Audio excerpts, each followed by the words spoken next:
Putin sin pelos en la lengua. Putin, speaking bluntly. Yesterday, Russian President Vladimir Putin made very important statements on his now famous TV program, Direct Line with Putin, in which he answers questions from the audience once a year, shortly before New Year's. According to Putin, Russia is willing to reach a peaceful resolution to the war in Ukraine, but only if Ukraine and the West meet the basic conditions for peace set by Russia. Otherwise, he warned, Russia will achieve its objectives militarily.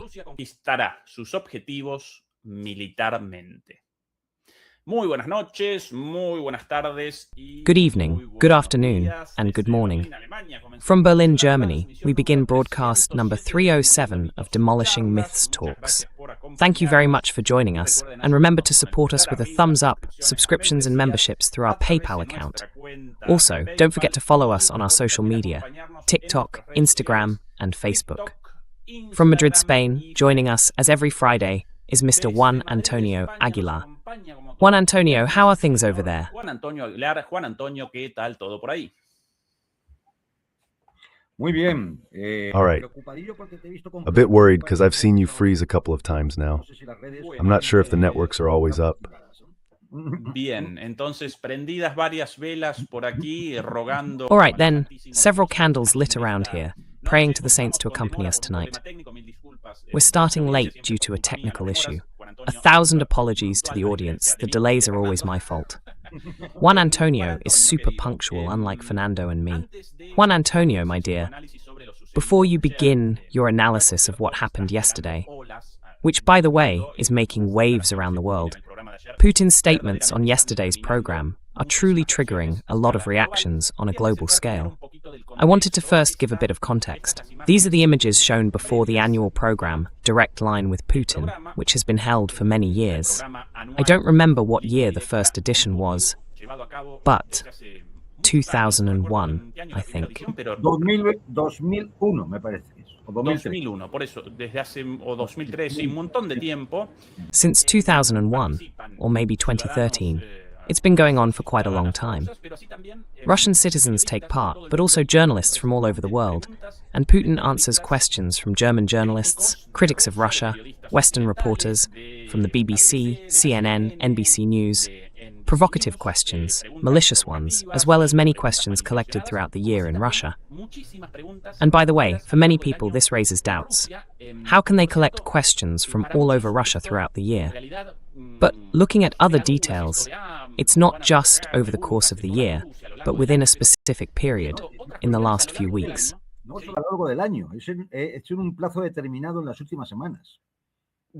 the other day watching...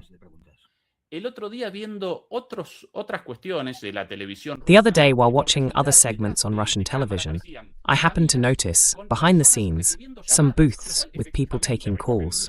So yes, they actually receive calls and questions from Russians all across the country. This year, if I remember correctly, there were 2 or 3 million questions. Yes, more than 2 million. They make a selection, and Putin answers them. Here's the situation outside, and now inside. The latest? Well, we'll introduce that young man later, most likely. This one here, the story of the guy with a little sign that said, "I want to get married."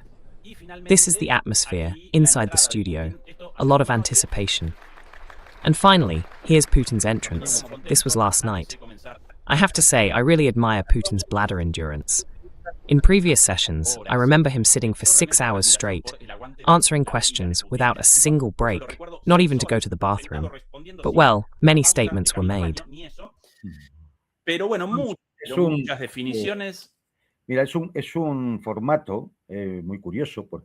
Look, it's a very curious format because what happens there is basically a gigantic press conference with journalists from dozens of media outlets, many of them Western. And, as I've already said, over a period of time, they collect the questions submitted by citizens. Obviously, as one might expect, many of those questions overlap. So what they do, I think this year they didn't use artificial intelligence, is group the identical or roughly similar questions together to condense them into a single one, of course.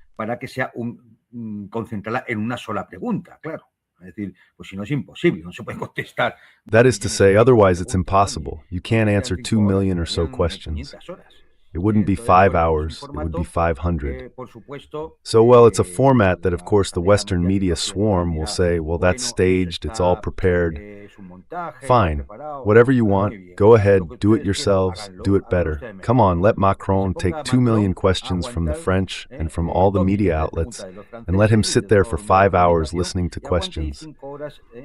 And, for example, the kind of question RT could ask him in Paris, or the Washington Post, or any other one, Komsomolskaya Pravda, for instance, because they were able to ask questions in Moscow.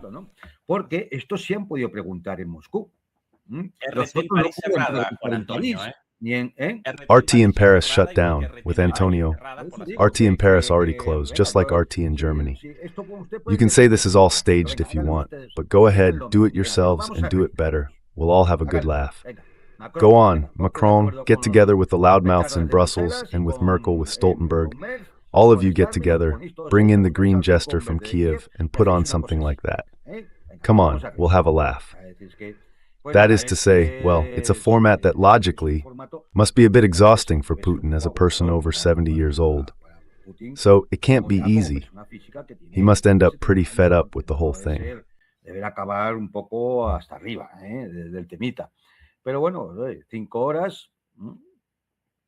Well, 5 hours in another year. I mean, as I said, this has been going on for 2 decades now, practically 2 decades, right? I mean, if anyone has access, we've been able to upload the link to the full video on our website, all 4, almost 5 hours of it. And it's interesting. It's interesting for many reasons, right? To observe body language, to see how things are expressed, to look at the questions being asked. Everything from curious ones, like the topic of extraterrestrials or whether he's in love, to questions that go, well, a bit deeper, right?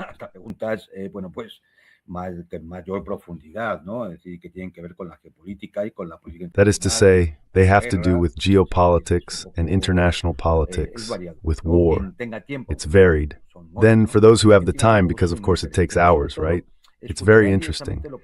And above all, you'll hear directly what Putin has to say, not what the worm crowd claims he says. That's a very different thing. I mean, the newspaper headlines are the usual stuff from a bunch of intellectual beggars, incompetents, and worms dragged along by whatever their masters tell them. And that's it. I recommend it. I say everyone should do as they please. You can keep watching television until your whole brain turns into sawdust, and that's that.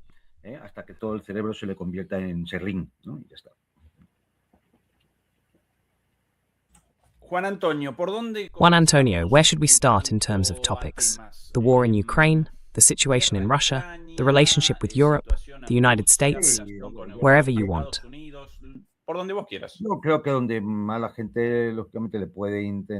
I think that where people are most likely, logically, to be interested, that is, I think it refers to the topic of the war, right? Is there. I mean, issues of Russian domestic politics, well, of course they're of interest there, but here, they feel a bit distant, don't they, for us to be deeply interested. As for the conflict, well, there are no new developments regarding its interpretation. This is important. That is, concerning its origin, Putin has stuck to the general theses he has been defending since February 2022. Taking into account the origin, let's say, to set a date in 2014 with the Maidan, the coup d'etat, and the failure of the Minsk agreements, the non-compliance with those trap agreements, when he has repeated again that in that February of 2022, the People's Republics of Donbass asked him for help, asked him to recognize them.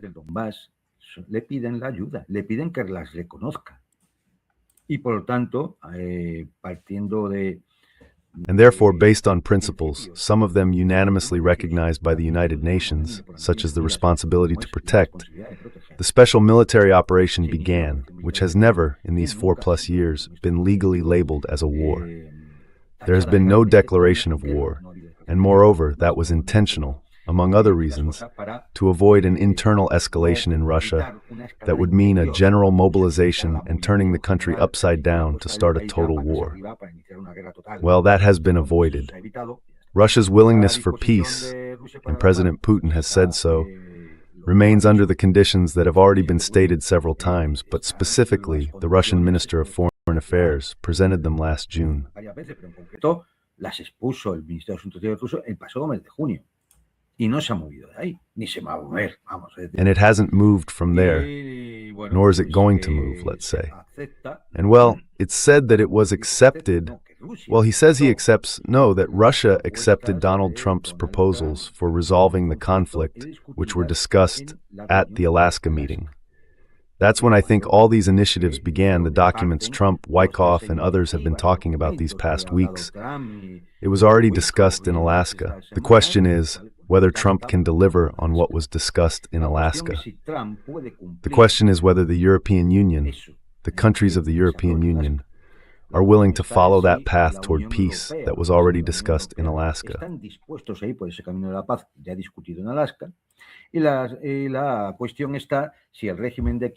the question is whether the Kiev regime prefers to keep leading the country to complete ruin and suicide, or whether it is now accepting some proposals that were discussed in Alaska and later followed by additional meetings, as you all know. Putin has also spoken about the issue of the conflict. Two more things: the situation at the front and the matter of crimes committed by Ukrainian or mercenary troops. This would have to be verified against civilians in the cities, towns, and villages that the Russian army is liberating, right?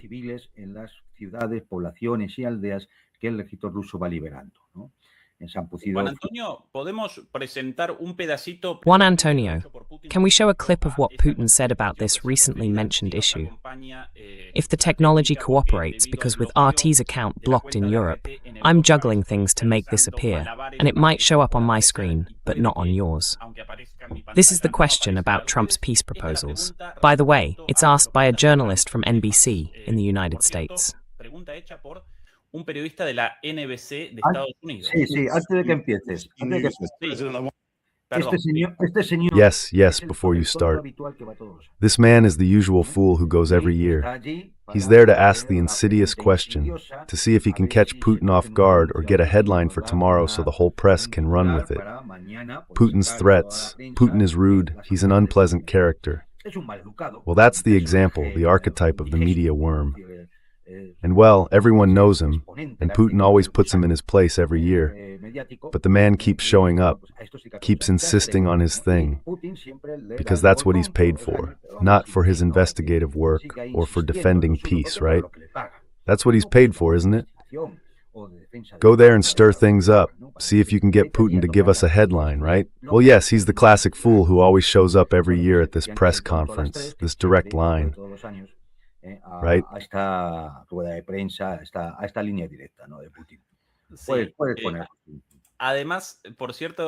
Also, by the way, Juan Antonio, this journalist is quite dumb, and on top of that, a real troublemaker. Pretty dumb. So, well, Putin always responds and crushes him with verbal blows. You all at Casa Demoledores, help me by confirming whether the image and audio from this video actually show up at home. Here it is. De este video en casa, ¿sí? Aquí. Keir Simmons from NBC News. Mr. President, I want to ask you. It doesn't show up, does it? You continue to talk. No aparece, ¿verdad? Aparece una pantalla negra. A black screen appears, right? Demolishes both men and women. Juan Antonio, not at your place either, right? No, I can see it. Oh, really? It's ending. Okay, over there. There were 2 or 3 seconds when the screen went black, but it kept going. Well, sorry for the interruption. I'm going to do another technical juggling act while Juan Antonio presents all this, because of the RT censorship in Europe. And I can't show, by the way, the dubbed version on another YouTube channel. I could do it technically, but not because of rights and copyright issues. That's why I'm struggling with the original RT version. So Juan Antonio, sorry for the interruption. Así que, Juan Antonio, perdón por la interrupción. No, nada. Es decir, yo por eso insisto en que la gente que No, nothing. I mean, that's why I insist that people who are truly interested in hearing directly what's being said should go, well, to any of the platforms or to our own website, because there they'll find the link to watch the full version on YouTube, to see the entire live session, almost 5 hours. That's how it is. because, of course, in this world, this garden of democracy, European values, human rights, and all the rest, you can't watch what Putin says or how he responds to an American journalist from NBC. I mean, all of this is kind of amusing, but, well, it seems we keep putting up with it until, I don't know. I imagine that at some point the day of general insurrection will come and we'll put an end to it. It's nothing more than that.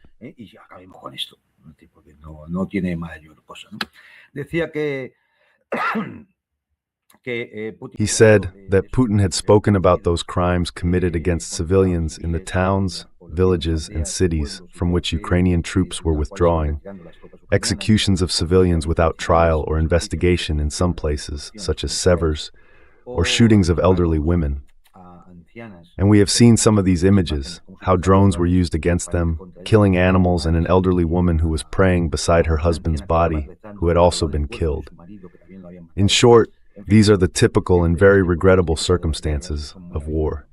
But this may have a more emotional aspect, although there is a warning from the president that they will go after these people. These crimes have been committed, they will not escape easily, they will go after them.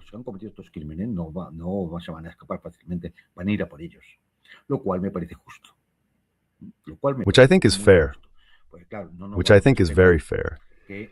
Because, of course, we're not going to expect the International Court of Justice to investigate these situations, or the European Union Human Rights Committee, or the Hague Tribunal, all those little setups that this bunch of people have created just to judge their enemies. No, never themselves. He spoke specifically about the military situation at the front. Russian troops are advancing along the entire line of combat. We already know that. The strategic initiative has been in their hands since the incursion in Kursk was ended. We know that too. I think it's no longer a secret to anyone. Donald Trump himself says it. That is, he accepts it. Because every day you're going to lose more ground, and in the end, you're going to lose the country. In other words, these are Trump's words, not Putin's.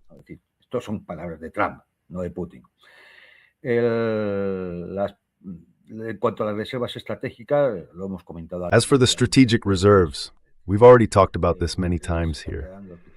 That is, Ukraine is running out of reserves because Mr. Zelensky and his crew decide to burn through those reserves in battles where, in the end, there's no chance of holding out. And instead of carrying out an orderly retreat to lines that could actually be defended, well, nothing of the sort. It's fight to the last Ukrainian, wherever that may be, and all you're doing is burning your own reserves. In other words, from a military standpoint, a damn disaster. And why is this being done? For political reasons.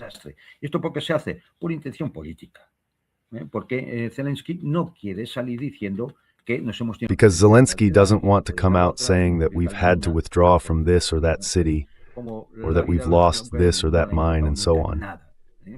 So, since the lives of Ukrainians have never mattered to him at all, he devotes himself to that, to burning Ukrainian lives. And, well, he has declared that Putin should say this publicly before the world at a press conference, in a direct line program with the Russian people, that the imminent liberation will take place in the coming days, within a few weeks at most, of Krasny Liman, and that 50% of Konstantinovka is already under Russian control.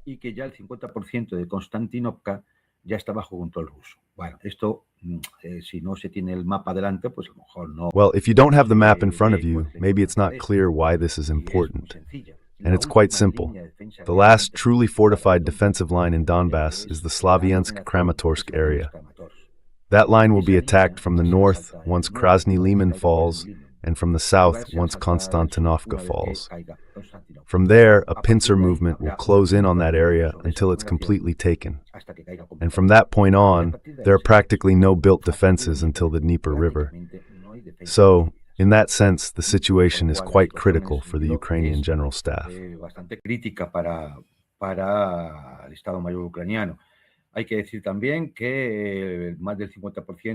It should also be said that more than 50% of Uliapol, which is the first city encountered in the advance in Zaporozhye, was already on the Russian side.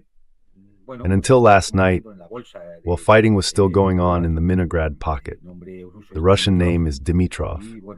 And while it now seems that we've received the first reports that Dimitrov has completely fallen into Russian hands, Putin said it during the direct line that by the end of the year there would likely be new successes for the Russian forces. And well, if Dimitrov has already fallen and Uliapol might fall next, the outcome seems clear, doesn't it? We're just waiting for that pincer movement to form around the agglomeration, the last line of defense in Donbass, the Slavyansk-Kramatorsk area. And from there, even Kharkiv itself, Ukraine's second largest city, is in danger.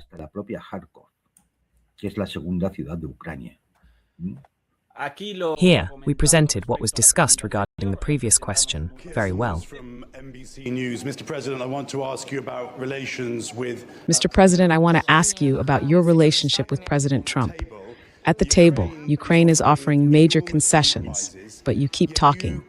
Mr. President, if you reject President Trump's peace proposal, will you be responsible for the deaths of Ukrainians and Russians in 2026? Of Ukrainians and Russians in 2026. No nos consideramos responsables de la muerte de personas. We do not consider ourselves responsible for the deaths of people, because it was not us who started this war. This war began after the coup d'etat in Ukraine, an armed and unconstitutional coup in 2014, and later with the start of hostilities by the leaders of the Kiev regime against their own citizens in southeastern Ukraine. For our part, for a long time we did not recognize the autonomy or independence of the then unrecognized republics, the Donetsk People's Republic and the Lugansk People's Republic. And, after being deceived and seeing the Minsk agreements go unimplemented, we were forced to use armed force to end the war started by the Kiev regime with the support of Western countries.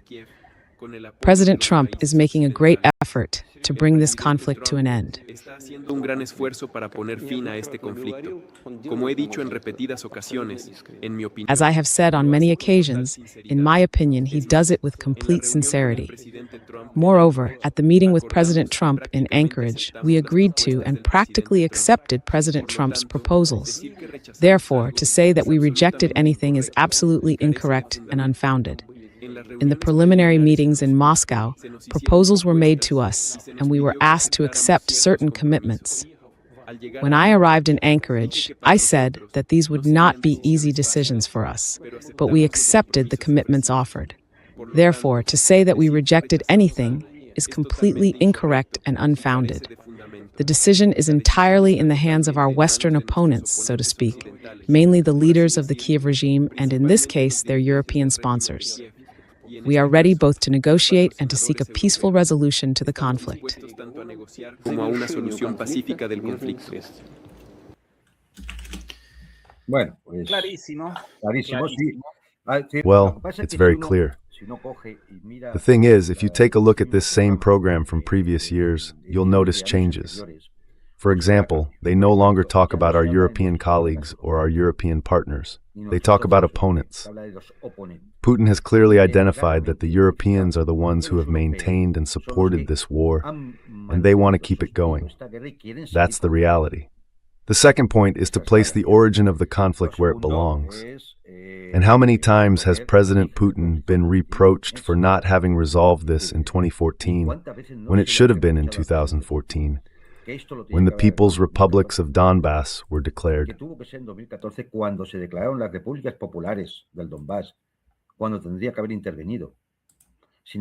When it should have intervened. However, it did not. The Russians believed in the Minsk agreements, once again betrayed by the Europeans.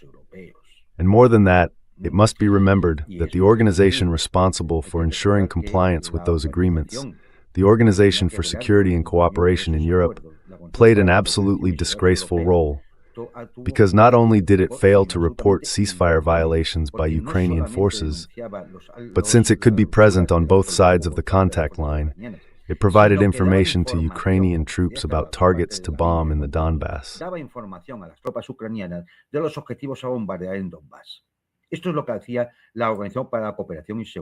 This is what the Organization for Security and Cooperation in Europe was doing. which, by the way, was made up of officials from European countries who should one day answer before a court for the work they carried out at that time. Because what they did was actively collaborate in the commission of war crimes, attacks, and bombings against the civilian population, with victims, including children. As everyone knows, anyone who goes to Donetsk and sees the Avenue of Angels, where the names of all the children killed by Ukrainian bombings are listed, knows this. Something that idiot from NBC doesn't remember. He's not going to ask about that. It's typical of the worm feeding on the corpse.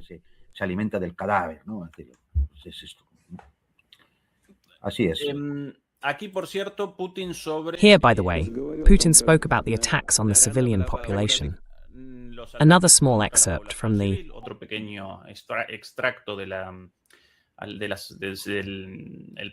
How do Ukrainian troops treat the civilian population?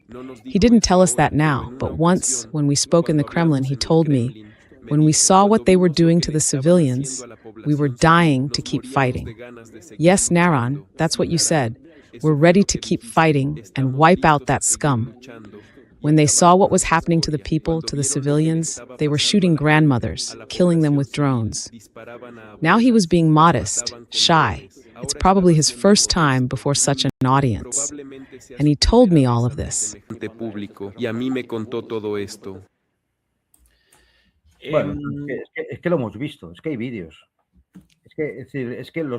Well, we've seen it. There are videos. Many of the reconnaissance drones, both Russian and Ukrainian, have cameras. Many of these images have come through Ukrainian channels themselves. And we know from the testimonies of people who were trapped for weeks and weeks in basements because they couldn't go out, from people who were found dead in those basements, killed with their hands tied, because those areas had been turned into firing positions or shelters for Ukrainian soldiers or mercenaries. Because, of course, at this point, it's not really clear who is responsible for these crimes. So, as in every war, what happens is that when a liberating force arrives and sees what has been done to innocent, unarmed people, well, you can imagine the reaction. And that reaction, of course, is often very angry. Right? Which makes perfect sense, because that's human, isn't it?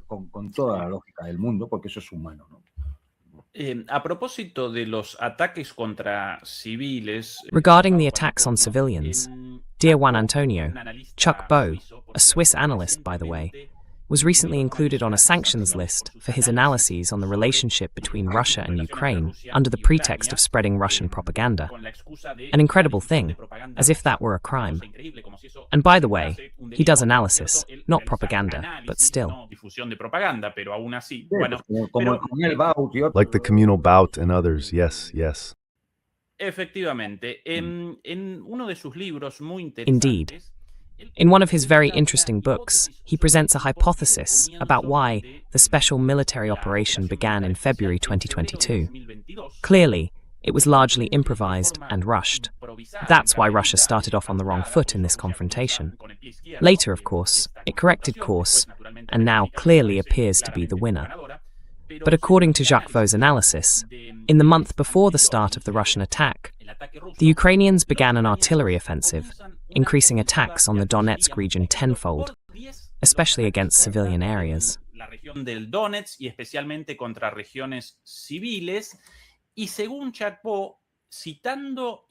And according to Jacques Vaux, even citing Arestovich himself, a former advisor to Zelensky, they were about to launch a major offensive toward Donetsk.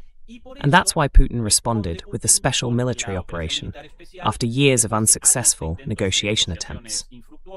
By the way, that's also when Putin began a new strategy, because up to that point, he had rejected the independence of those Ukrainian provinces. In the Minsk agreements, Putin's strategy aimed at pacifying the war and maintaining those provinces with autonomy, but still within Ukraine, something similar to the Swiss cantons. Apparently, that was the model in sight.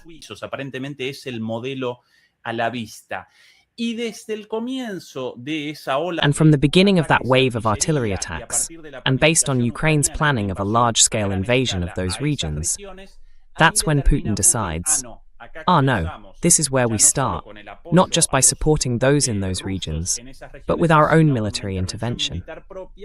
And he also begins by recognizing those so-called People's Republics, which later became part of Russia, but that was the initial strategy. So obviously, the issue of crimes against the civilian population, Juan Antonio, also has a geopolitical dimension, doesn't it? Geopolítica también, ¿no? Más allá de lo humano y de las barbaridades. Beyond the human aspect and the atrocities committed by, that is to say, in those last months of 2021 and the first months of 2022, before the start of the special military operation, the Kiev regime had gathered 125,000 troops to launch an invasion of the Donbass. And therefore, in preparing that military operation, that campaign, they logically began with artillery, as can be seen, to soften the defenses and the enemy's capacity for resistance. And this is what had begun. The thing is, the Western press doesn't want to say anything about it. That is, oh, these are inventions and Russian propaganda. Esto es invenciones y propaganda rusa. Pues muy bien, pues nada, que vayan ustedes entonces. All right then, fine. Go ahead and look at the news that was coming out at that time. The reports from that infamous organization I mentioned earlier, the Organization for Security and Cooperation in Europe, make it clear that this was happening. I mean, come on. Since 2014, there have always been United Nations reports about what was going on there. Now they just want to forget everything. But the media swarm has even gone so far as to erase from their archives in digital publications the news stories that reported the atrocities committed by the Ukrainian nationalist battalions in that area. Los batallones nacionalistas ucranianos en aquella zona. Y cuando comienza la operación militar rusa, lo borran todo. Porque claro. And when the Russian military operation begins, they erase everything. Because, of course, there were some very serious things. Very serious. So they've tried to erase all of that. They've tried to erase the traces of the crime.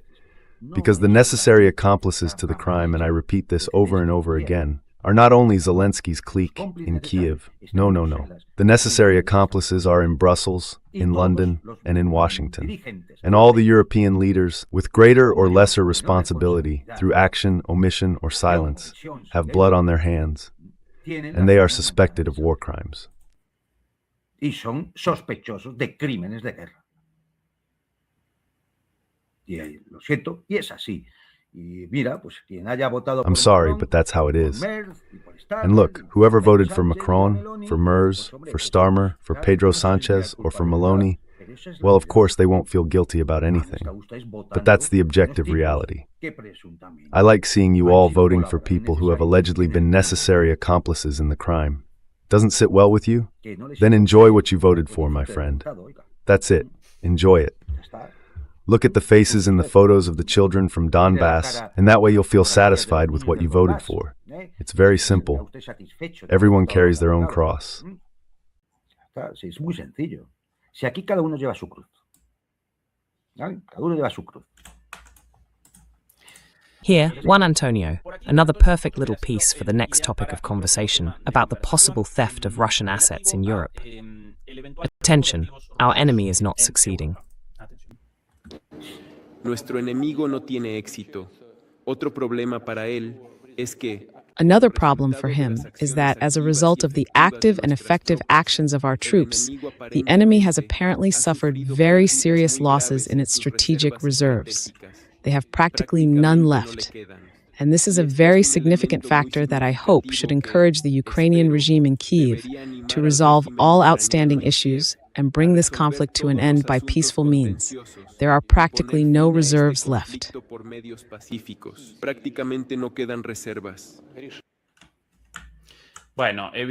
Well, obviously I didn't want exactly this, but it's interesting.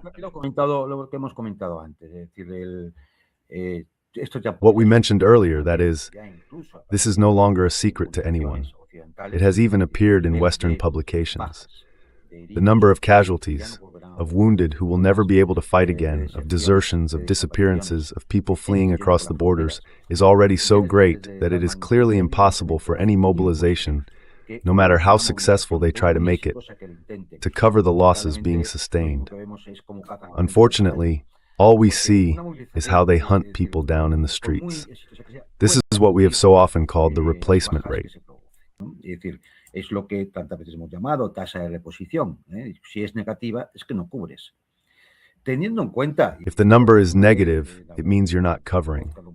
Keeping in mind, and we've mentioned this before in a podcast, that when you have a number of casualties among people who've been fighting for a while, they're more experienced, better trained, with officers or NCOs leading those units, who naturally have more time and training, more experience. They're veterans. Replacing those people isn't a one-to-one process. There's a mismatch.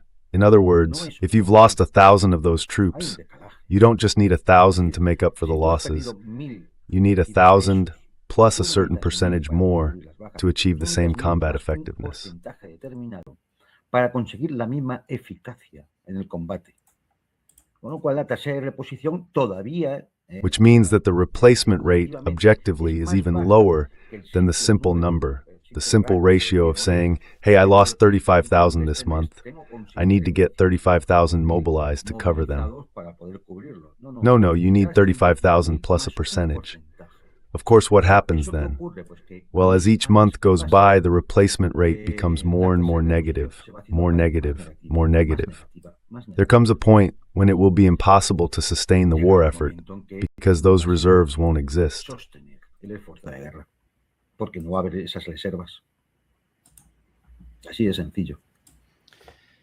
That's simple. Now here we go, about the theft of Russian assets.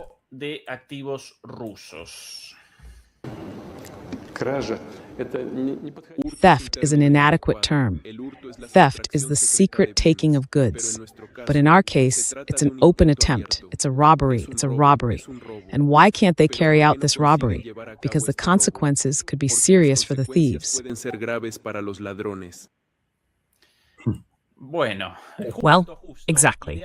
Perfect for discussing everything that happened in Brussels over the past 2 days. Juan Antonio. Claro, a ver, vamos a ver. Es que, es decir, Sure, let's see. I mean, now President Putin says it, and I think it seems obvious to everyone, right? But how many times have we said on this channel and others that what they called Russian credit funds was nothing but theft? Yes, I know that legally freezing isn't the same as stealing. But when you freeze, first you're freezing assets that don't belong to President Putin or the Russian government. They belong to the Russian state and therefore to the Russian people. And you're doing it not based on a United Nations resolution, but unilaterally by Western governments. They did it simply because they felt like it.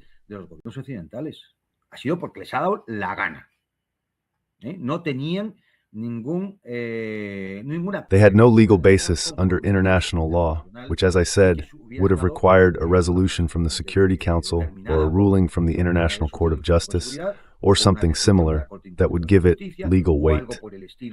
No, this has been a unilateral action by Western governments. Fine, they freeze those assets. Those assets generate interest over time. We're talking about around $300 billion. Those generate interest. In fact, the European Union has already taken that interest because, yes, they've kept it. And they've transferred it. No one knows where or into whose pocket it went. Theoretically, they've used it.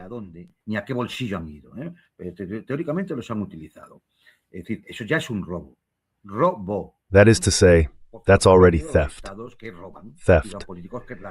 Because what's typical of states that steal and of politicians, the parasitic ruling elites that steal, is that it's their usual behavior. There's no need to be surprised. They steal because that's what they always do.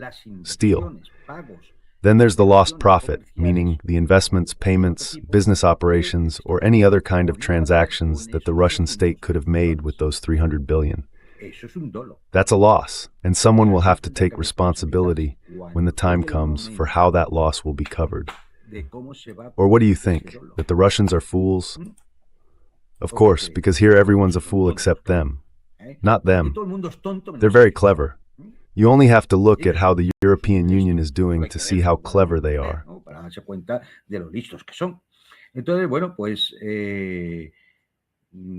So, well, when they've now been talking for months about expropriation directly, basically about stealing those Russian funds without any resolution from the Security Council or any international body that could give it legal backing. Well, it's clear, right? Theft, of course, theft. What's happening? Well, there's a set of circumstances here, right? Of those nearly $300 billion, about $242 billion are actually in the European Union. Around $30 billion are in the United Kingdom. And the rest, I think, are split between Japan and the United States. More or less, that's what makes up those $300 billion. Más o menos, es decir, esto cubre esos 300.000 millones, ¿no? Claro. Es muy sencillo para la señora von der Leyen y para... Of course, it's very easy for Mrs. von der Leyen and for this whole bunch of scoundrels to say, no problem, we'll just expropriate the Russian funds, and that's it. After all, if something goes wrong, who's going to pay for it? Them? Out of their own pockets? No. You will. You, the one watching us and living in the European Union, you're the one who's going to pay. You're the one who's going to pay. That's why, since there are about 210 billion of those funds in Euroclear, which is a Belgian clearing bank specifically dedicated to handling international commercial transactions, they don't want to take the risk. They don't want to give up control of that money.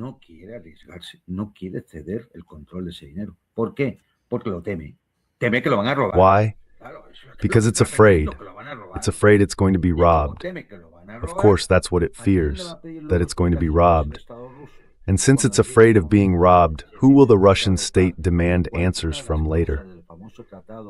When the time comes and the peace treaty is signed, in which one of the clauses of the famous treaty, well, of the draft proposed by Trump, deals precisely with the return of Russian funds, what does Euroclear think? That it will then have to return them. And this could mean the bankruptcy of Euroclear, of course. La quiebra de Euroclear, claro.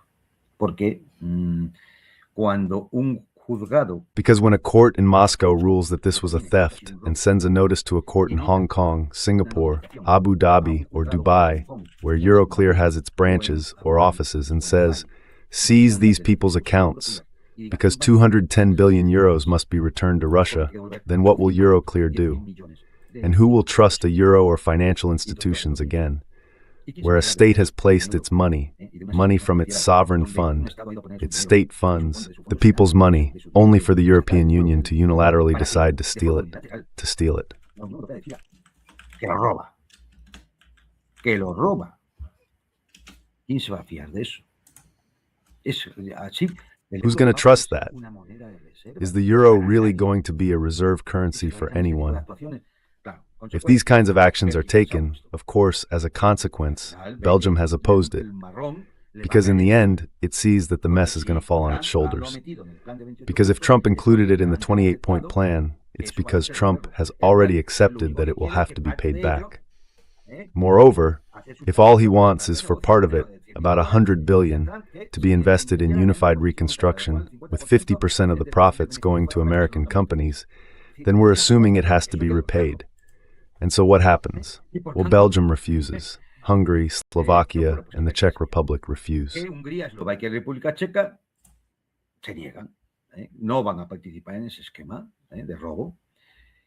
are not going to take part in that scheme of theft. And Germany itself, with that fool Friedrich Merz, initially defends the use of those Russian assets, but then, of course, faced with opposition from others, starts to backtrack. More countries joined in, such as Malta, Cyprus, and Bulgaria, which also refused to take part in the theft of Russian assets. As a result, this is the only thing that led to the statement that the European Union meeting, where Ursula von der Leyen said we're out of here, could turn into a real circus, madness, failure, and disaster, which we'll discuss now, because there was another kind of, this is the moment, Juan Antonio, of Ursula von der Leyen, before that meeting. Ursula von der Leyen, antes de esta reunión, con esto en Argentina lo llamamos un apriete, básicamente. In Argentina, we call this an apriete, basically extortion, a threat. She said before this meeting, no more and no less. Then here's the translation.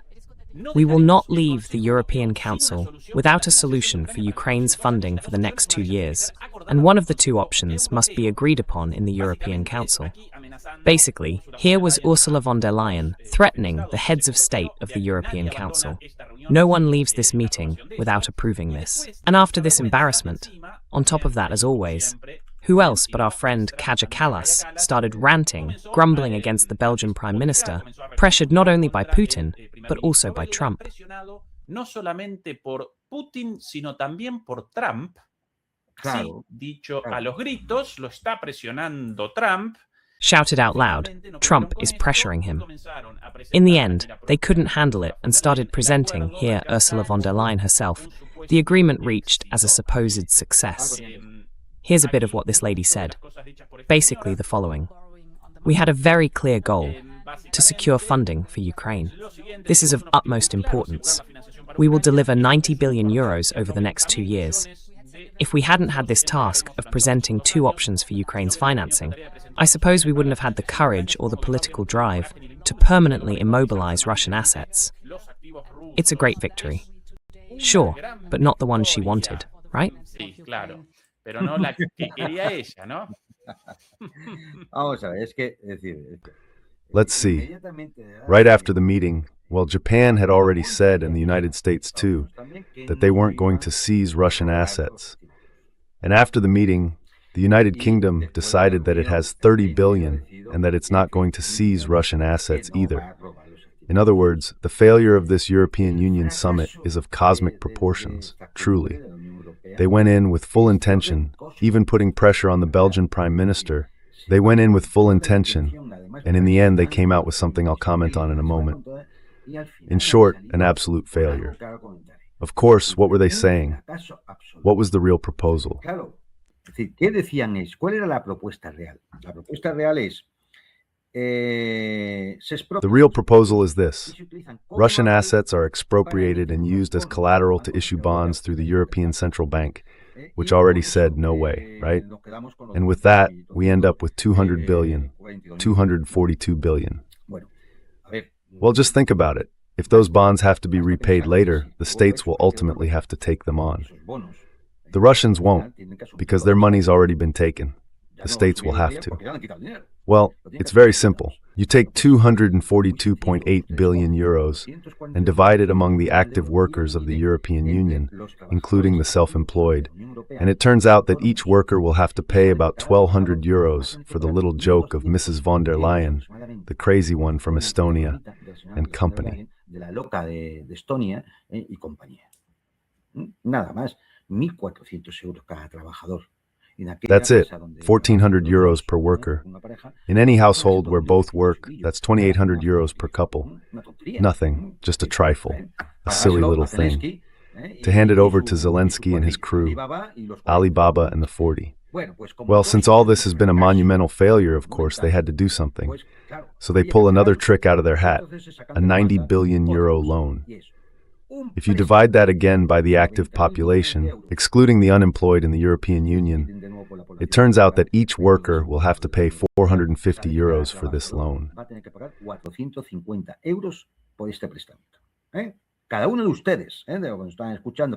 Each one of you, when you hear that they're going to the European Union and you get up every morning to work at 6, 7, or 8 to bring bread to your children or your family, will have to pay 450 euros so that Mr. Zelensky and his crew can keep doing the same thing.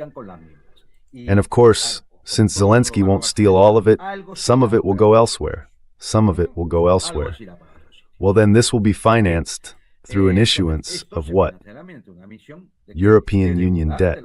Backed by what? The community budget. In other words, where will it come from? From the taxes you all pay. This is another theft. This is another theft.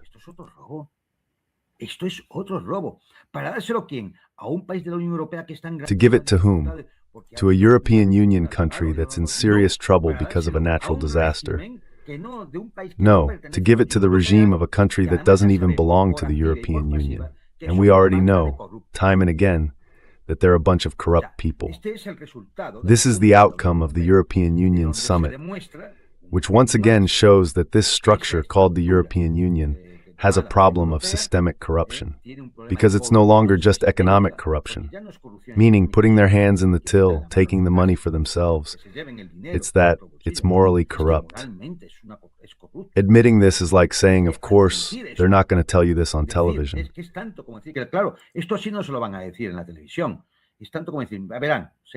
It's like saying, look, European workers, we're going to take 450 euros from you to give a loan to the thief in Kyiv.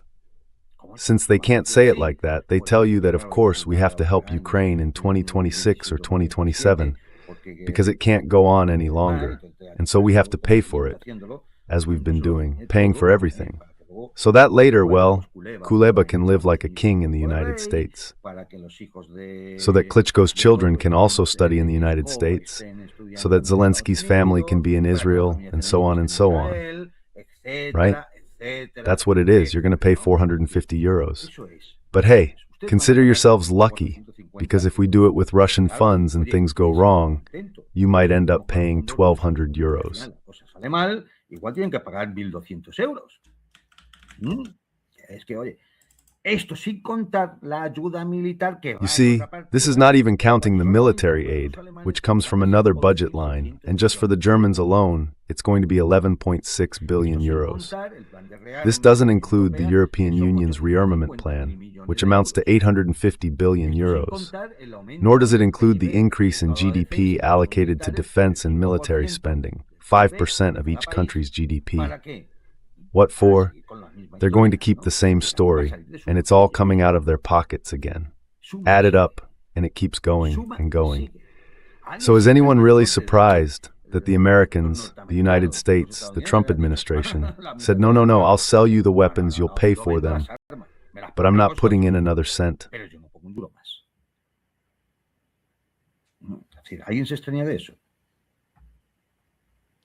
Is anyone surprised by that? I mean, doesn't it seem like the most rational thing?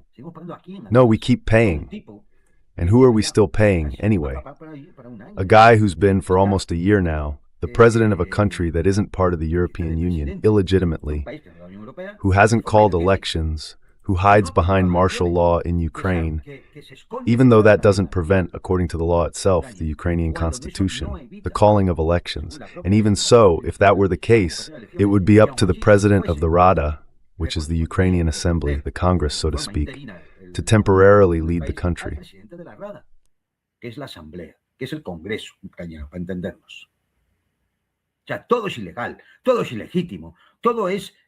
I mean, everything is illegal, everything is illegitimate, everything is pure propaganda, lies, and theft.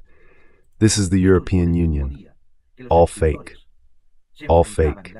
And this happens on the very same day that farmers were clashing with the police in the streets of Brussels, right in front of the EU headquarters, being repressed with tear gas bombs dropped from helicopters. That's the reality. But nothing, right? Let's just stay home and keep voting for them, huh? Let's stay home and keep voting for them, right? For hours. Do it for hours. Juan Antonio, Juan Antonio, a bit of the grotesque side of the European Council meeting and everything surrounding it.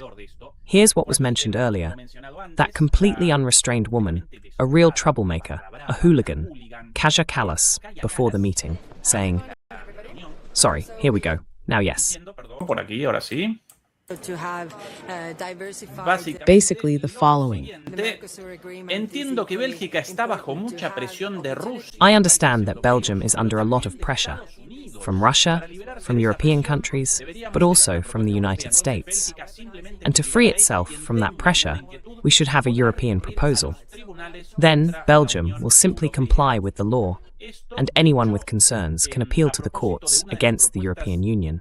This was said in reference to one of the proposals raised before the start of the meeting about approving the seizure of those 140 or 160 billion euros of Russian funds in Belgium, without the unanimous approval of all members, but rather with the exclusion precisely of Belgium, Hungary, Slovakia, and possibly also Germany. A mechanism that is getting closer and closer to implementation. Remember, the European Union enacts laws by unanimity, There is a clause that could allow the approval of certain things, exceptionally without. Exceptionally, yes. Excepcionalmente, sí.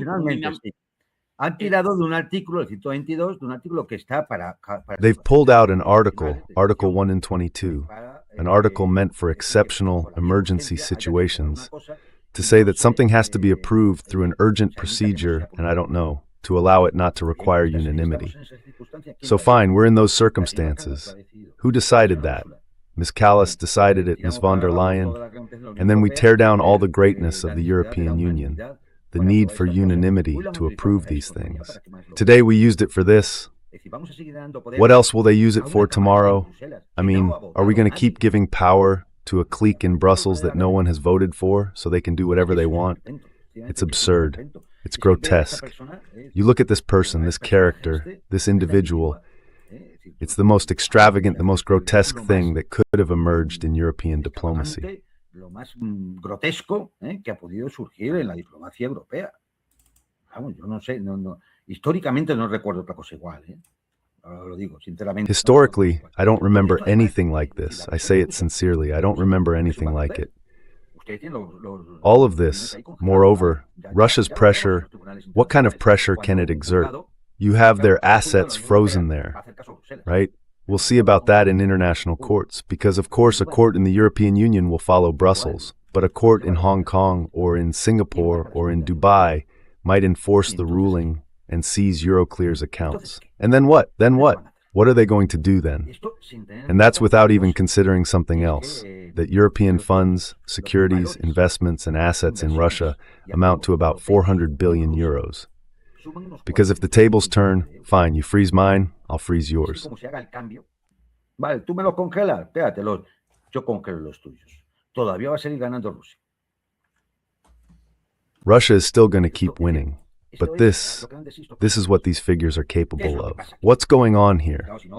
Of course, otherwise people might say this is incomprehensible. Why then? Because they do it. Why do they do it? President Putin said, during the Direct Line program, that relations with the West logically must be based, and he said it, on conditions of equality, and that the support for the Kiev regime, he used the word rabid, the European support for the Kiev regime is rabid because it helps hide their own political mistakes in foreign policy, in the economy, in finance. That's the point. This whole circus is serving to hide the catastrophe that the European Union has become. La catástrofe en que se ha convertido la Unión Europea. Completely agree with Putin. Completely agree with Juan Antonio Aguilar. Esa es la cuestión. Es decir, que Italia, que Bulgaria... That's the point. That is, Italy, Bulgaria, and Malta already see that indeed this path cannot be followed. So they're backing down. Moreover, I'm sure that some of those who have remained silent think the same way. I don't know, I can think of Croatia, for example, as another one. In other words, they think the same too. All this really does is crack the European Union. It's breaking apart, the cracks and fractures are growing, and it's beginning to enter an agonizing phase. That's the reality. Está empezando a entrar en fase agónica. Esta es la realidad. Y para esconder todo eso, and to hide all that and avoid the final collapse, they have to keep this headlong rush going. The Russian threat, the war, rearmament, and so on and so forth. All of it to hide the fact that they've led the European Union into a dead end. And since it's dead, there's no way forward anymore. It can't go on. Therefore, the European Union itself can't go on. It simply has to be dissolved. They say it in Washington, they say it in Moscow, they say it everywhere. It has to be dissolved for the good of European citizens. Aquí el primer ministro de Suecia, un poco más sincero. Here, the Prime Minister of Sweden is being a bit more sincere than Ursula von der Leyen after the decision, and I emphasize this once again. Basically, the options were either stealing Russian assets to finance the war, or stealing from European citizens, who, as Juan Antonio Aguilar just pointed out, are European citizens and residents. I also make my contribution here to the German public treasury as a worker. To the workers, of course. Exactamente. Los trabajadores, los contribuyentes Exactamente. o bien roban Exactly, the los workers, activos the rusos, taxpayers. roban los activos Either they rusos, steal Russian assets, finalmente, or they steal porque the por la assets of represalia European de workers. Rusia, entonces, And in the end, out of fear of Russian retaliation, it will be European workers who pay the price for this. señor Ulf Here, Kristersson, Mr. Ulf un Kristersson, poquito más a bit sincero more que sincere Ursula than Ursula von der Leyen, presentar could esto not como present this as a un great gran success éxito, and said the following to the press siguiente after this después decision. de esta The good decisión news ante is la that we have prensa. secured funding for Ukraine's needs, both to function as a state and for its military needs in 2026 and 2027, and most importantly, that it will take effect at the beginning of 2026, which allows for coordination with the IMF's financial efforts. This is very important. Esto es muy importante. Esa es la buena noticia, pero también hay una mala noticia. That's the good news, but there's also bad news. The bad news is that there wasn't enough support to use Russian assets as the basis for this funding. As you know, a qualified majority was required, including, of course, Belgium, which holds 90% of the assets. It wasn't even close. I deeply regret that. I've had the feeling, and I've said it several times, that I haven't jeopardized that success in any way before, but I've always suspected that, in fact, more countries share the same objections that Belgium has clearly expressed for months. That's the bad news, said by the Prime Minister of Sweden. Dicho por el primer ministro de Suecia, de boca de él. No lo había escuchado, pero es que es evidente. Es decir, si no sale I hadn't heard it, but it's obvious. I mean, if it doesn't go through, it's not just because Hungary Orban is stubbornly blocking it. Even with Fico, look, that's two countries, and not big ones. There are more objections here. The discussions were behind closed doors, by the way. So who knows what was said? And I think these statements from the Swedish representative actually confirm it. In other words, not even close. He said, not even close to reaching an agreement. Therefore, the failure is total, absolute. And then to cover up the failure, because that's what they've been doing for the past 3 years, they keep covering up failure with a new stroke of genius.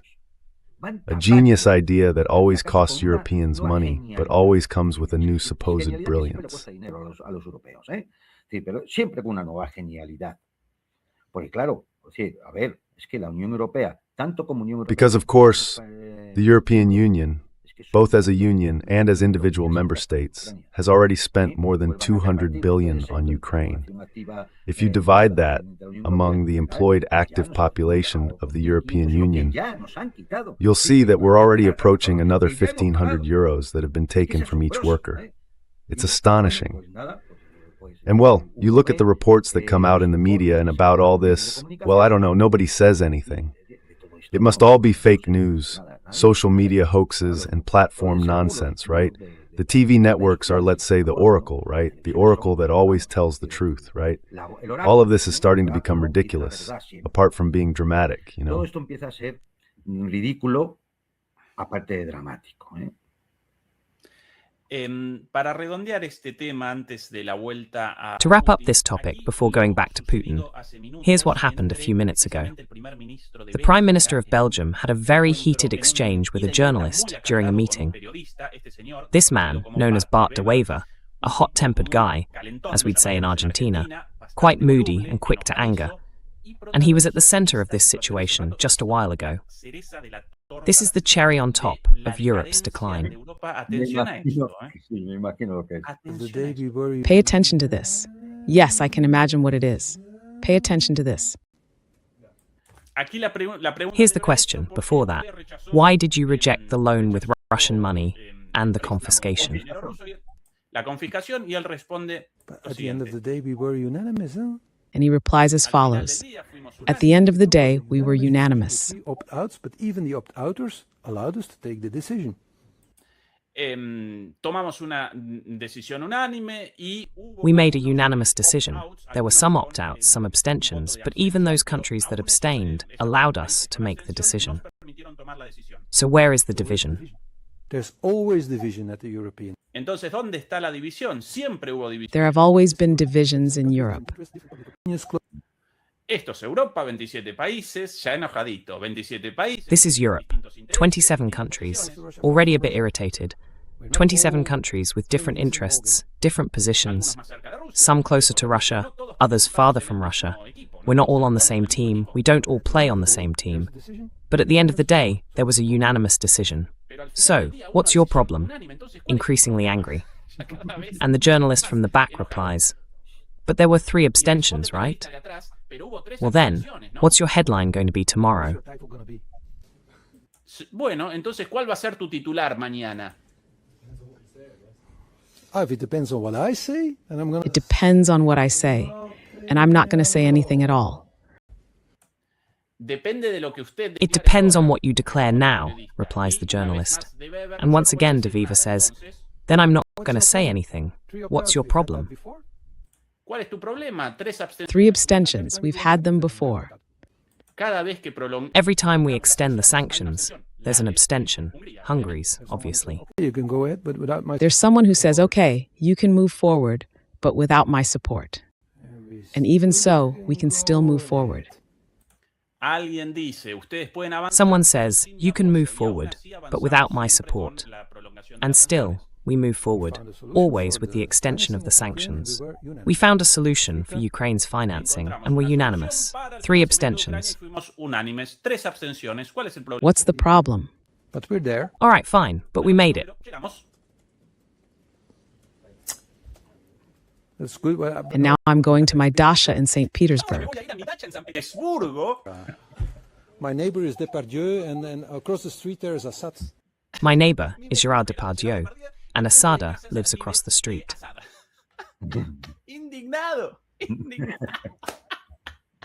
I figured as much. What a son of a gun. Now I'm heading to my dacha in St. Petersburg with my neighbor Gerard Depardieu and Asada living across the street. Oh, mama. It's become tragicomic, huh, Dante? That's all that's left now. I mean, the bad manners, the evasive answers, they don't have many options left. There's something I think we need to repeat once again, because this keeps happening across all media outlets. Even in those that tend to be a bit more critical or try to be more balanced, they still use language, and language is not neutral, to describe certain things. For example, the issue of sanctions, another package of sanctions, and so on.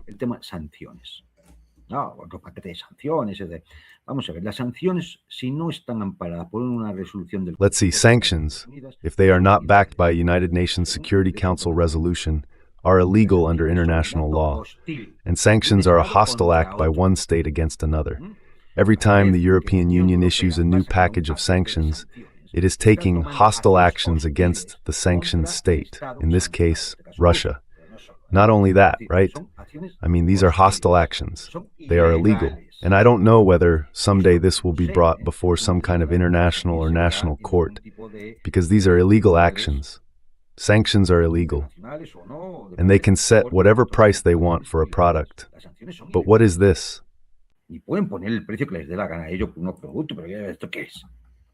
Or intentar bloquear. Or trying to block ships or deciding that third countries shouldn't buy from or trade with the country they want to sanction.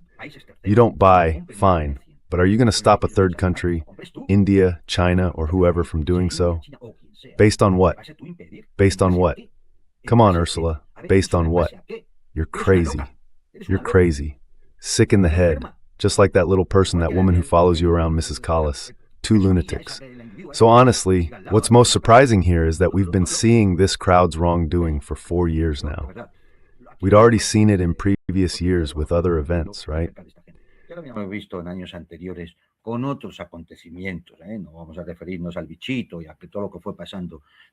not going to talk about the little bug and everything that's happened, especially since the 2008 economic crisis, right? When the banks were bailed out with workers' money. The banks were also rescued with workers' money. Do you remember that economic crisis from 2008 to 2010? The banks were bailed out again with workers' money. Always the same thing, always the same thing. So they can stay there, in the same place, in the same place. So, well, we can see it. It's been years now. The most surprising thing is that European people still haven't reacted and said enough, enough. And whether it's the easy way or the hard way, this ends. That's what's most surprising, that we keep putting up with this. But well, hey, that's how it is. Pero bueno, oye, lo que hay. Juan Antonio, la última sobre... Juan Antonio, the last one, or the last little bit, about Putin. Here, Putin talking about Xi Jinping in his show yesterday. El programa del día de ayer. Bueno, aquí una pregunta de un periodista chino y... Well, here's a question from a Chinese journalist, and Putin will answer a little later. Adelante. Qué bonita esa periodista. Las periodistas en What a Rusia. beautiful journalist. Juan Antonio, por The female journalists in Russia, what beautiful women. Juan Antonio, please. aquí Putin Sorry for the respondiendo, comment. Here's Putin responding with the following. He says that he considers President Xi Jinping a trustworthy friend and a stable partner. His trustworthy friend, a stable partner and ally of Russia. This is the fundamental basis for the development of our Russian-Chinese relations. They are developing steadily. Well then, some more technical considerations, but once again, in the annual program, he recalls the excellent connection with Russia. Not long ago, Lavrov, if I remember correctly, also visited China again. Wang Yi, visiting Russia, a top-level Chinese diplomat. A new world, no longer just emerging, right, Juan Antonio? Ya no más en ciernes, ¿verdad, Juan Antonio? Es evidente, ¿no? Y recordamos la visita reciente de Putin. It's obvious, isn't it? We remember Putin's recent visit to India and the Iranian foreign minister's visit to Moscow. That is to say, since the West is always looking at itself, it doesn't realize what's happening outside. It doesn't see it. That's where the American ambition to secure the Western Hemisphere comes from, even if it means provoking some conflict like the one in the Caribbean. That's the intention behind it. Why? Because they probably consider the rest of the world lost or unstable at this point. They have no other choice. In this sense, analysts from the Pentagon, the State Department, and U.S. intelligence are more grounded in reality than the Europeans. Much more grounded. They're more aware of all this. Putin directly has already given some figures. Putin en línea directa pues ya ha dado alguna cifra, ¿no? 9,7% de crecimiento. 9.7% growth in 3 years, more than the European Union. But we already know it's Russia that's supposedly on the verge of economic collapse. In other words, a gradual control of inflation, which is now approaching 15%. In fact, the Central Bank of Russia has lowered interest rates, and it's the fourth largest economy in the world in terms of purchasing power parity, according to World Bank figures. Not the Kremlin's, the World Bank's. And this deserves a comment, because we're often misled, which is always the intention. When GDP is discussed and the GDP and purchasing power parity is compared, for example, between a country like India and another like the United Kingdom, it's really comparing apples to oranges. Everyone should keep that in mind. Que todo el mundo lo tenga en cuenta. Es decir, se está comparando una economía brutal. In other words, a brutally financialized and speculative economy is being compared to another economy, like India's, which is productive. Perhaps, to get a sense of a country's true industrial and economic potential, we should look at the gross domestic product generated in the primary and industrial sectors, the secondary sector, and set aside the service, speculative, and financial sectors a bit. Because in the end, as seen in the trade agreements being made within the BRICS, with investments in infrastructure and in the development of nuclear energy and so on, or as seen in an industrial war of attrition like the one in Ukraine, what ultimately matters is having food sovereignty and industrial production capacity. Es tener soberanía alimentaria y capacidad industrial de producir. Es decir, lo que siempre se ha denominado economía real. That is, what has always been called the real economy. And maybe the gross domestic product of a country that Europe tends to look down on because it's relatively small would actually turn out not to be so small if we broke down that GDP and compared it with European industrial production. Especially considering that Europe's great industrial engine, first Germany, then France, is increasingly turning into another rust belt full of scrap, where less and less is being produced. Just look at this week's news. For the first time in 88 years, since Volkswagen was founded, they're going to close factories in Germany. Everyone can draw their own conclusions. Que cada uno saque conclusiones. Sí, por cierto, creada por el señor de bigotitos, ¿no? Yes, by the way, created by the little mustached man, right? He was directly involved in the design of one of the cars. The Beetle? The Beetle, originally designed by Ferdinand Porsche, who later founded the Porsche company, but hand-modified by Hitler himself, and it's one of the most successful cars in history, along with the Sport, right? Y es uno de los autos más exitosos en la historia junto con el Forte, ¿no? Era claro, es decir, la intención que tenía el... Of course, I mean, the intention the German regime had at that time was to make the car available to as many citizens as possible, right? That is to truly turn Germany into a consumer society, as the United States was already beginning to become with Ford, which was doing the same thing there. It was direct competition, wasn't it?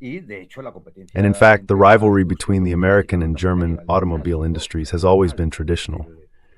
And well, now we see that 88 years later, Volkswagen has to close factories in Germany and not in China, which is where it continues to manufacture, right? China, que es donde sigue fabricando, ¿no? Nada, saquen ustedes sus conclusiones. In fact, that's the literal meaning of the name. Volkswagen, people's car, popular car of the people. That's the idea. Until, well, the current situation, right? Unpopular car. Unpopular. Unpopular with the closing of a factory, a plant, after 88 years. The latest, Juan Antonio.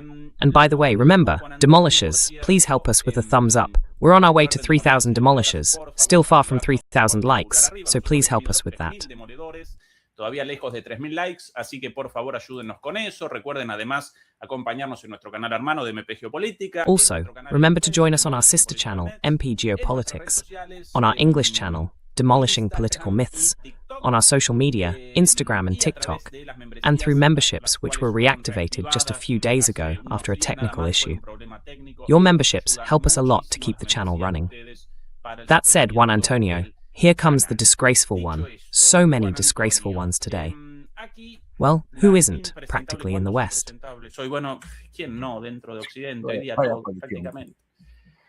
President Trump said, Maria Corina Machado, on an American program called Face the Nation, Facing the Nation, or Confronting the Nation, a rather well-known show in the United States on political issues.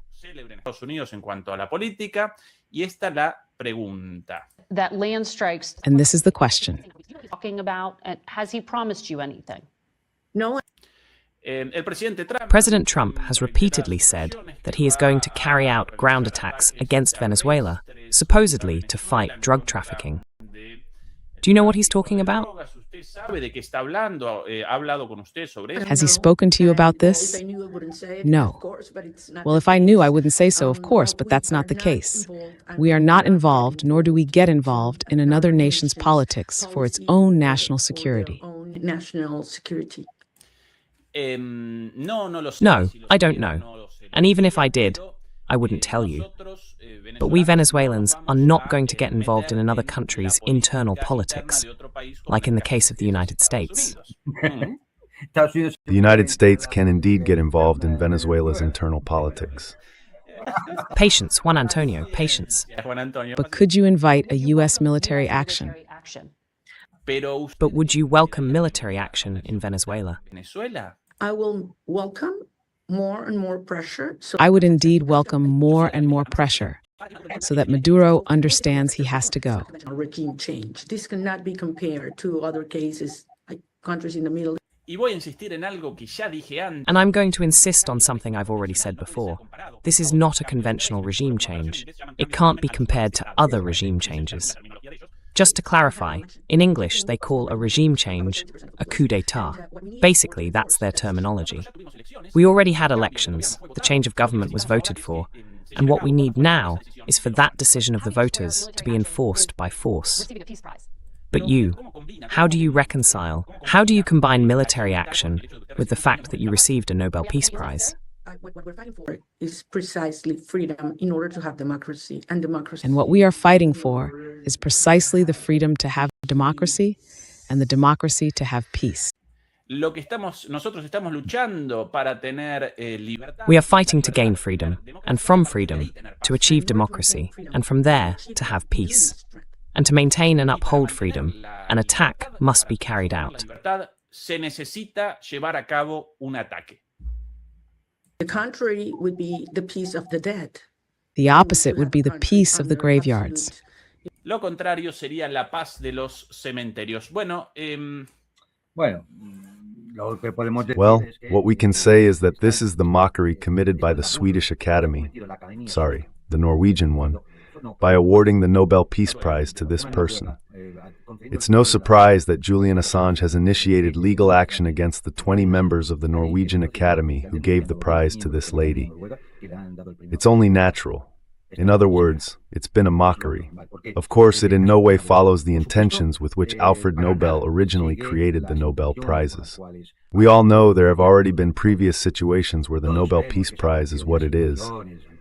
And you only have to look at who has received this prize over the past 5 years.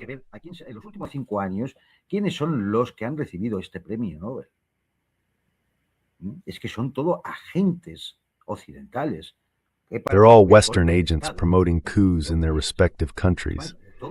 Besides, they're rather unbalanced people, like the Belarusian woman or this lady, right? What can we say about other figures we also remember, like the former president of Georgia, who said she would stay there locked in the palace because she refused to accept the election results? Apparently that wasn't democracy or freedom. If you look back at history and review what the last 3 decades in Europe have been like, especially from 2008 until now, you realize that anything can happen.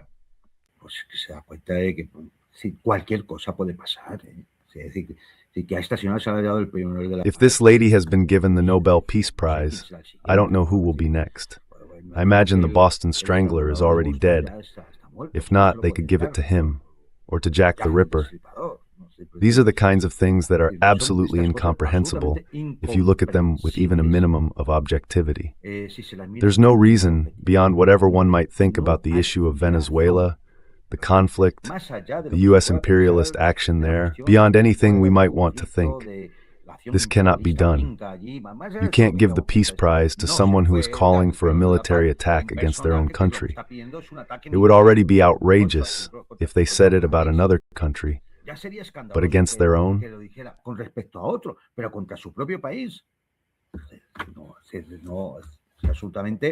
Well, the only thing this tells us is that the Norwegian Nobel Academy is perfectly in tune, let's say in resonance, with what's decided in Brussels, with what's decided in London. In other words, they're all perfectly compatible. In fact, I don't know, maybe, hey, to replace Mrs. Callas, they could bring someone from the Norwegian Academy and put them there. They're all characters who seem to have been manufactured, cloned. They went from cloning Dolly the sheep to cloning this kind of individual, right? Because it's incomprehensible. But anyway, as I've said and repeated several times today, enjoy what you voted for.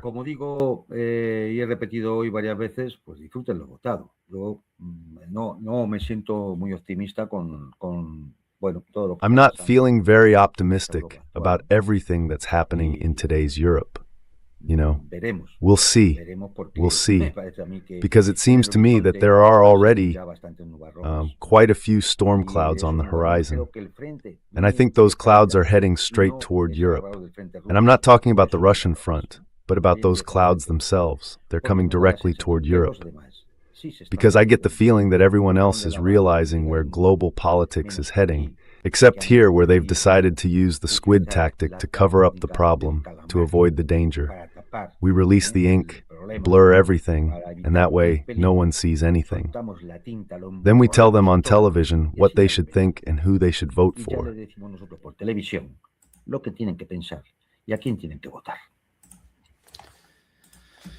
Juan Antonio, do you think the United States is going to start attacks against Venezuela or not? Direct attacks. Well, it depends on what we mean by a direct attack. They might carry out some kind of bombing operation, launch some type of missile, or drop some kind of guided bomb on a facility, and then say, no, it's just that the leaders of the cartels that don't exist were hiding there. But anyway, we might see this happen, although with each passing day, it's becoming more complicated. Ahora, por ejemplo, entramos en la Navidad. Pues no parece un momento muy propicio. Now, for example, we're entering the Christmas season, and it doesn't seem like a very favorable moment, especially for a conservative and religious government, to take any action this Christmas. It doesn't seem very normal. And then we move into January, and by then, keep in mind that the U.S. Navy is deployed, though lately it's limited to a few boats patrolling the Pacific, meaning they don't make contact with Venezuela's coast. We don't know where those boats come from. Peru?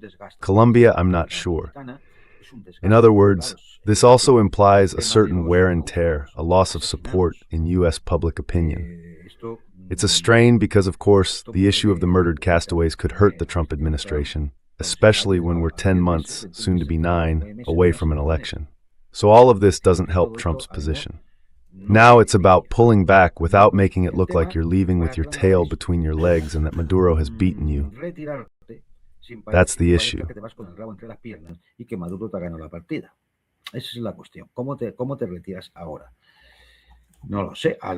How do you pull out now? I don't know. Maybe he'll do what he did in Yemen, right? Tomorrow he'll say we've won and leave. Another victory. And of course, he's also managed to keep a war from ending. So now, I don't know how many wars has Mr. Trump supposedly avoided, stopped, or managed to control. Certainly, with all the wars he supposedly ended, he already deserves the Nobel Peace Prize much more than Ms. Maria Corina Machado. The problem is that those wars are as virtual as the rest of the news, and as fake as the rest of the stories the corporate media feed us all day long.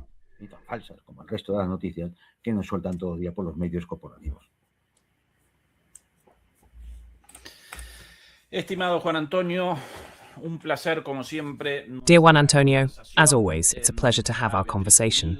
To Beatriz Pulido, our moderator, many thanks for always being with us. To the demolishers, nearly 3,000 of you today, thank you as well. In 5 minutes, Fernando Moragon begins his program titled Today, Ukraine Trembles, Europe Trembles, Putin's Ultimatum. So it will surely be very, very interesting. Juan Antonio, anything left to add, or shall we wrap up here? Muy interesante. Juan Antonio, ¿algo en el tintero o redondeamos acá? No, yo creo que, bueno, es decir, habría que hablar. No, I think we should talk, and this is going to give people a lot to talk about the European sanctions against people, simply because they have a favorable opinion of Russia, including a sheriff from Florida, which is just the height of absurdity.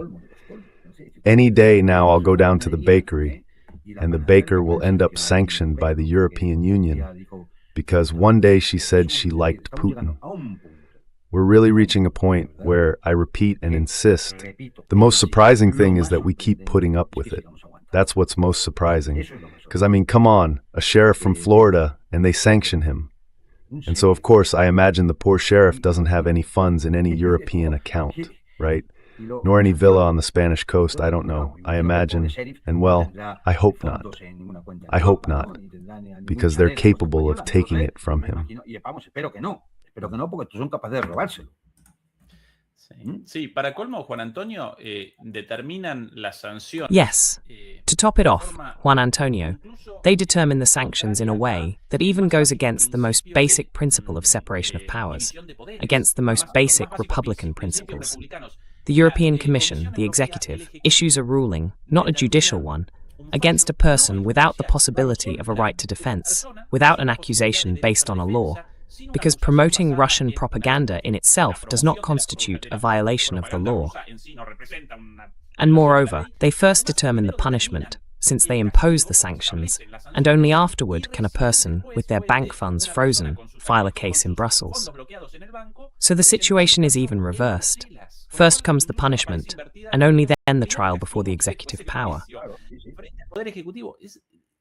No, y además me imagino que al pobre hombre que vaya a iniciar un proceso. At least I imagine that the poor man who starts a procedure will be told to present the evidence. That is, the burden of proof falls on the shoulders of the sanctioned person. It's just something, well, we're running out of words, aren't we? For this, we're truly out of words. That said, it seems that today the European Commission is considering the possibility of eliminating the Three Kings Day holiday, making it no longer a school holiday. I don't know if it's because this business of giving gifts, well, maybe that's not. The best thing, apparently, is to collect VAT on those gifts and have the three kings pay their VAT properly, as God intended.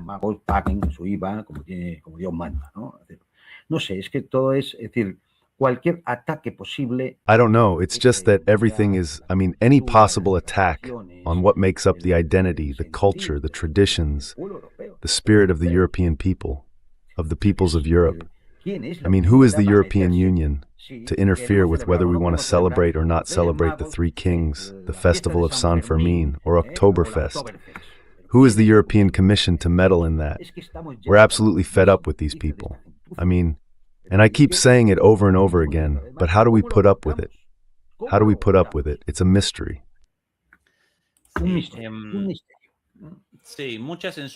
Yes, there's a lot of censorship in all this. But I haven't heard a single word about the censorship of a tanker being seized off the coast of Venezuela, nor about the illegal attacks on boats.